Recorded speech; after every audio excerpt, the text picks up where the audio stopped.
Grammarly can help you write quickly and confidently, so you never have to slow down at work. Instant correct.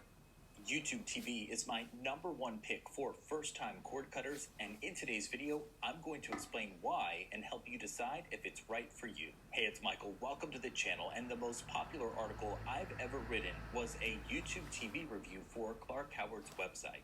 But now I am on my own with michaelsaves.com, and I thought it was time for an update, and there are some big changes to talk about.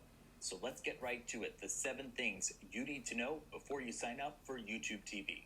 Number 1, what is YouTube TV? I promise this section will be quick because a lot of you are familiar with YouTube TV already. It is a live TV streaming service that brings together the best of cable TV at a lower monthly price. But unlike cable and satellite, YouTube TV doesn't have expensive equipment, contracts, or hidden monthly fees. YouTube TV is available nationwide. It requires a high-speed internet connection as well as a supported device to stream to your TV set. I will have more on that a little bit later on. For now, let's move on.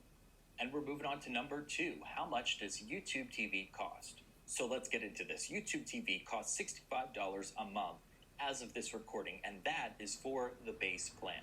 If you are a regular viewer of this channel, you've already heard me talk about YouTube TV's price hikes. It launched at $35 in 2017.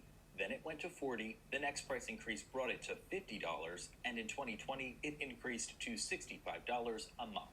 But other live TV streaming services have also increased their prices too. Hulu Live and Fubo TV also start at $65 a month as of this recording.